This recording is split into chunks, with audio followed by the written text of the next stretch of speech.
નવસારી જિલ્લામાં ગણેશ વિસર્જનને લઈ વહીવટીતંત્ર સાથે પોલીસ વિભાગ દ્વારા તમામ તૈયારીઓ પૂર્ણ કરી દેવામાં આવી છે. નવસારી શહેરમાં આવેલા વેરાવળ ઓવારા ઉપર કૃત્રિમ તળાવ પાલિકા દ્વારા તૈયાર કરવામાં આવ્યા છે. સાથે જ નદીમાં પણ વિસર્જનને લઈ તમામ તૈયારીઓ પૂર્ણ કરી દેવામાં આવી છે. નવસારીના વેરાવળ ઉપર નાની મોટી મળીને કુલ 5000 જેટલી પ્રતિમાઓ દર વર્ષ વિસર્જિત કરવામાં આવે છે. તેમાં વર્ષે વધારો નોંધવામાં આવ્યો છે.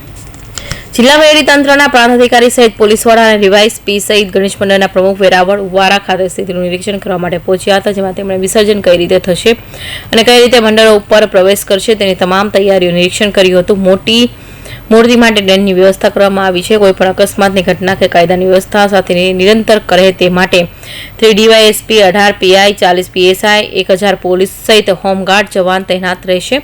સાથે જ પોલીસ ડ્રોન દ્વારા સર્વે પણ કરાશે અને ફૂડ પેટ્રોલિંગ સાથે કોમ્બિંગ પણ કરવામાં આવી રહ્યું છે.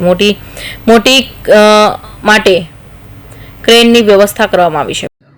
આ વર્ષે નવસારી જિલ્લાની અંદર ગણપતિના વિસર્જનના કાર્યક્રમ નિમિત્તે ટોટલ 54 લોકેશન્સ 54 જેટલી લોકેશન્સ ઉપર ગણપતિ બાપાનું વિસર્જન થવાનું છે.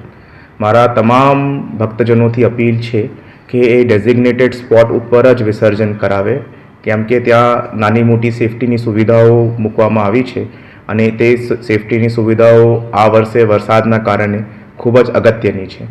ટોટલ ગણપતિ વિસર્જનના અંદર પોલીસ દરમિયાન ચુસ્તપણે બંદોબસ્ત રાખવામાં આવ્યું છે, જેમાં 4 ડીવાયએસપી, 18 પીઆઈ, 40 પીએસઆઈ અને 1000થી વધારે પોલીસ, હોમગાર્ડ અને જીઆરડીના સભ્યો મૂકવામાં આવ્યા છે.